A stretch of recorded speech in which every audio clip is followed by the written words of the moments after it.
Olá pessoal, essa é a parte 2 do tutorial sobre Master Detail. Nós vamos ver o que são transactions.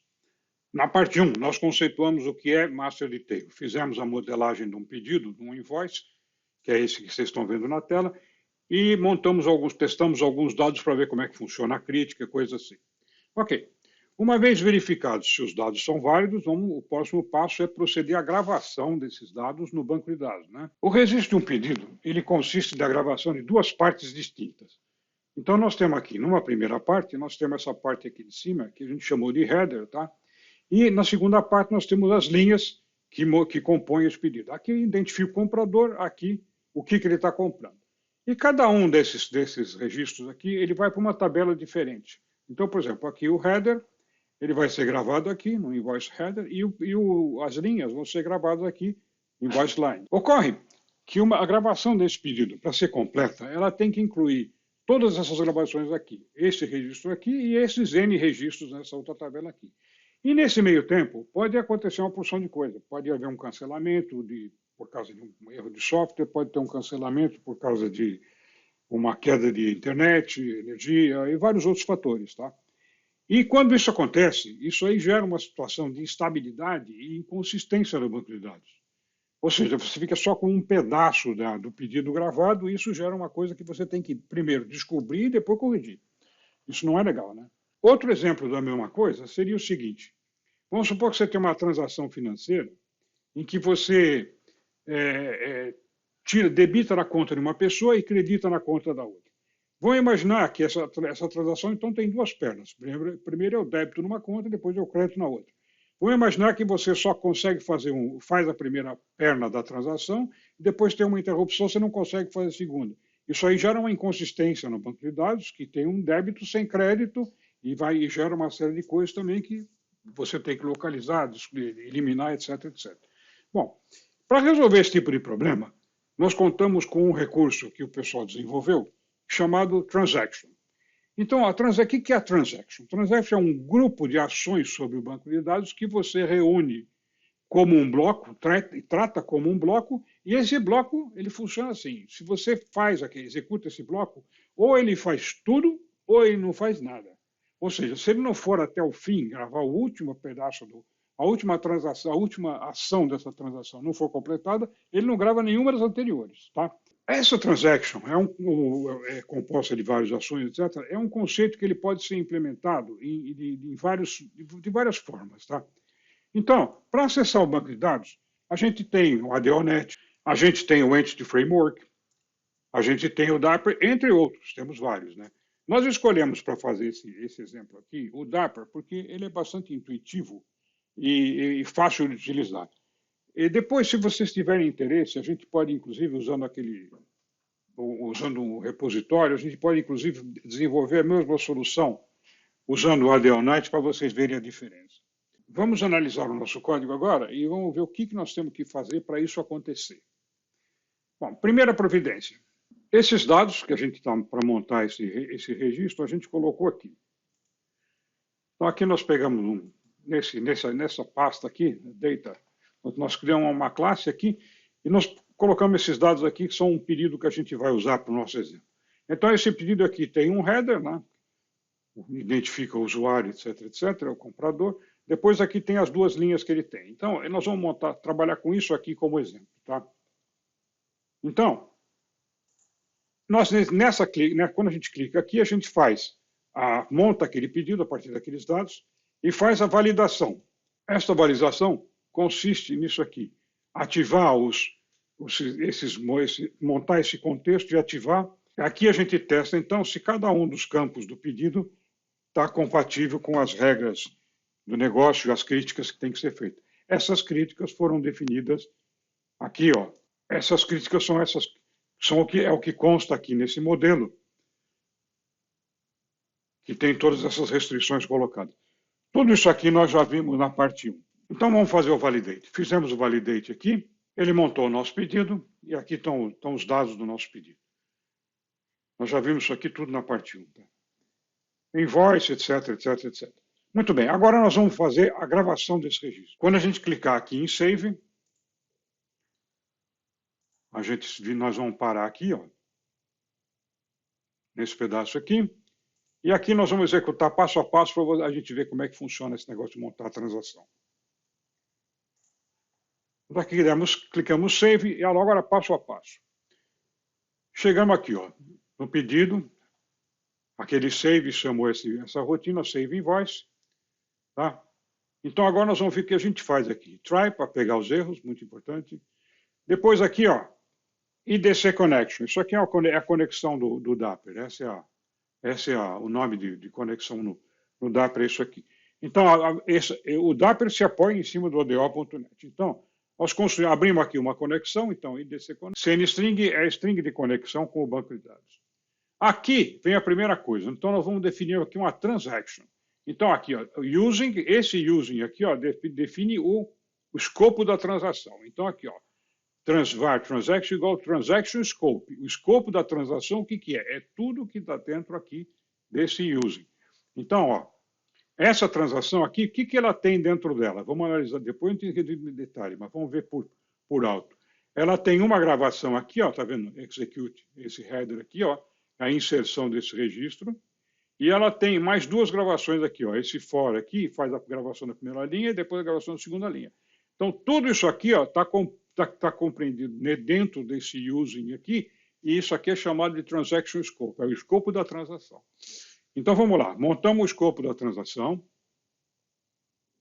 Aqui nós montamos, então, o SQL que vai gravar esse registro. Ignore, por enquanto, esse cabeçalho aqui e concentra só nessa parte aqui de baixo. Só aqui. Por enquanto, ignore isso aqui. Isso aqui é a numeração do pedido, nós vamos ver depois. Então, aqui nós temos insert into header, né? Estamos gravando o header, invoice number, values, tal. Um comando insert super normal. Depois, aqui embaixo, a mesma coisa. Estamos colocando as linhas aqui, ó. Então, aqui, a SQL invoice, nós estamos colocando as linhas aqui. Insert into lines, item number, description, quantidade, não sei o que, values aqui embaixo. Super normal também. Agora, aqui o que a gente faz, ó. Então, pegamos essa conexão, montamos uma conexão aqui, tá? Esse varcn aqui, montamos essa conexão. A gente dá um open nela e executamos esse comando. Então, aqui, ó, foi executado esse insert aqui.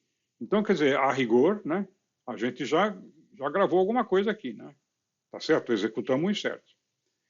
Aí o que a gente faz? Vamos fazer as outras duas, a gravação das duas linhas, né? Primeira linha e segunda linha. Deu tudo certo, né?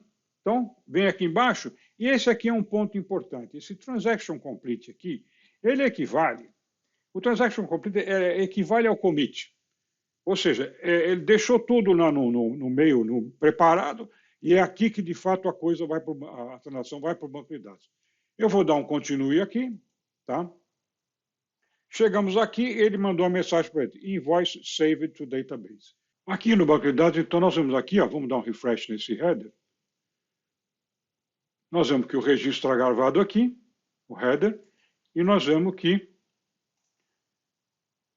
as duas linhas do pedido estão gravadas aqui. Até aqui tudo normal, nada de estranho. Agora, vamos fazer o seguinte. A gente vai vir aqui, nós vamos vir aqui nessa rotina, e nós vamos agora incluir um erro aqui. Então, ó, eu vou descomentar essa linha aqui, e essa linha aqui, quando ele estiver executando isso aqui, quando ele chegar aqui, ele vai gerar um erro. Tá? E esse erro aqui, então, ele vai executar esse pedaço aqui, mas não vai executar esse pedaço. E nós vamos ver o que vai acontecer, então. Primeira providência. Vamos, então, limpar os pedidos, né, clear invoice, para limpar a tabela. Porque os dados já estão lá, pode dar confusão, né? Então, limpamos as tabelas aqui. Se a gente chegar aqui, dar um refresh aqui, nós vamos ver que aqui não tem dados, não tem nenhuma linha. E aqui nós vamos também ver que essa tabela está vazia, tá ok? Então, vamos voltar para lá para a execução.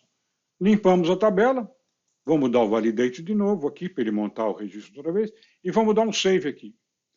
Quando a gente der esse save, o que vai acontecer? Ele vai vir aqui, ó, ele vai executar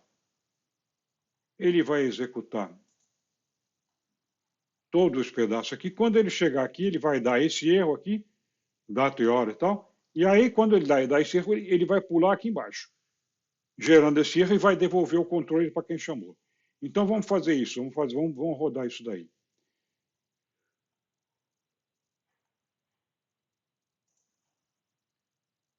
demos o save, estamos aqui no invoice, aí eu vou dar a execução aqui, ó, no F10, ele foi lá, executou aquele programa, só que aqui o que aconteceu, ó, ele voltou aqui para o exception, tá vendo? Por quê? Porque deu erro lá, e o erro, ele jogou o erro de volta para cá, então ó, ele deu esse erro aqui. Bom, então vamos ver o que vai acontecer agora. Seguindo aqui, ó, vai pegar a mensagem de erro e vai mandar aqui para a tela. Então, ó, erro gerado para efeito de teste, 851, etc, etc. Então está aqui, ó, o registro não foi gravado porque deu esse erro. Agora, como nós vimos aqui no código, né? Quando ele chega aqui, ó, nesse erro gravado aqui, ó, ele vem por aqui e ele já passou aqui, ó. Tá ok? Ele já passou nesse pedaço aqui. E quando ele já passou nesse pedaço aqui, essa mensagem, esse execute aqui já foi feito. Tá? Bom. Vamos ver o que tem no banco de dados. Poderia ter só o header e não as linhas, né? Então vamos ver aqui, ó. Vamos dar um refresh aqui. Vazia. E essa tabela aqui também está vazia. Ok, pessoal? Então, por que ela está vazia? Por causa do seguinte. Ele veio executando isso aqui. Quando ele deu esse erro aqui, ele não passou pelo transaction complete aqui, porque daqui ele pulou para tratar o erro aqui, e, portanto, essa parte aqui não foi executada, a transação não foi completada, então ele não grava nada. Ou seja, conceito de transação, ou grava tudo, ou não faz nada. Tá? Muito bem, então era isso que eu queria mostrar para vocês hoje. Agora, tem duas coisas importantes aqui que eu queria mostrar ainda, para facilitar quem vai querer usar isso aqui. O programa está no GitHub. Então, aqui é o seguinte, ó. Primeira coisa que eu queria mostrar para vocês é o seguinte. A gente tem que instalar o Dapper, né, para ele funcionar, tem que instalar. Como é que faz? Vem aqui no projeto, Manage, instala daqui, ó. Tem que instalar este módulo aqui, Dapper. Você vem aqui em Browser, né? Em Browser, escreve Dapper, ele acha isso aqui, você instala isso aqui. Outra coisa interessante é o seguinte, o Dapper, ele é construído em cima do ADO, tá? Sem o ADO, o Dapper não funciona. Então, você precisa, não obstante você ter instalado isso aqui, você tem que instalar esse módulo aqui também. O System Data Client da Microsoft você tem que instalar também. Tá? Então, esses dois aqui são necessários. E a outra coisa que eu queria mostrar para vocês foi aquela promessa que eu fiz lá de explicar mais tarde. Aqui em repositórios, vocês estão vendo aqui, ó, tem essas duas linhas aqui. Ó. Isso aqui é o seguinte, né? Ele vai, na nossa proposta de programação aqui, o número do pedido vai ser gerado automaticamente pelo sistema. Então, como é que você faz? Você tem que ter um algoritmo que te gera um número sequencial que você transporta de uma execução para outra. Tá? Existe um recurso dentro do SQL que é o seguinte. Aqui, vocês estão vendo aqui, ó, Programmability Sequences. Aqui dentro do Swix existe uma função tá, que se chama sequenciador. Tá? Então, vamos dizer o seguinte, properties aqui. Aqui, eu montei um sequenciador que se chama Event Counter. Poder dar um nome qualquer, aqui você escreve aqui o nome que você quer. Então, dentro desse banco de dados, montamos um esquema e um counter. Isso aqui funciona da seguinte maneira. Esse sequenciador, ele é o seguinte, cada vez que você chamar esse sequenciador, ele te devolve um número que é um a mais do que o anterior. Então, quando você criou o sequenciador, você está dizendo assim, ó, cria um sequenciador com esse nome aqui. Esse sequenciador, você vai começar do 1, tá? A sequência começa do 1, e ele vai andar de valor mínimo, esse valor aqui, valor máximo, esse valor aqui, e ele vai andar em incrementos de 1 por 1. Esse data type aqui desse sequenciador aqui pode ser vários, tá? Você pode ter inteiros, você pode ter outros data types aqui. O que nós escolhemos aqui inteiro, nós queremos que ele faça uma geração de números inteiros contínuos. Tá? Então, cada vez que eu chamar isso aqui, ele me devolve o próximo número. Isso aqui é mais ou menos, sabe que nem senha de atendimento? Cada vez que você chama isso aqui, te dá uma senha de atendimento. Essa senha é sua, exclusiva, ninguém mais pode usar. Então, você pega esse número, por exemplo, no nosso caso, e atribui para o pedido. Agora, se você não por alguma razão, não gravar esse pedido, essa senha está perdida, ela não vai ser reutilizada. Quando você chamar ele de novo para gravar o pedido outra vez, ele vai pegar o número seguinte. Tá? Esse número seguinte pode ser o seguinte e pode ser um monte à frente, porque pode ter outras pessoas usando o banco de dados também, que gravaram um monte de pedidos, ele vai dar o próximo número disponível, tá? Então, cria o sequenciador aqui, tá? E depois, para usar o sequenciador, é esse código aqui, ó. Você faz isso aqui, você coloca isso aqui antes da execução do comando, ó. Você declara uma variável, a gente deu um nome, né? Next invoice number como inteiro, tá? Depois aqui você dá set, está chamando o sequenciador. Set next igual next value for event counter, tá? Então, aqui, ó, ele pega o próximo número disponível para o event counter e joga aqui. E na hora de eu gravar, vocês estão vendo aqui, no values eu coloco aqui, ó, next, esse número aqui eu coloco aqui. Ok, pessoal? Então, isso aí é como é que gera um número sequencial para cada pedido. Bom, eu espero que tenha sido legal isso aí. Agora, o que nós vamos fazer na próxima parte é a API para gravar tudo isso aí. Obrigado, pessoal. Um abraço.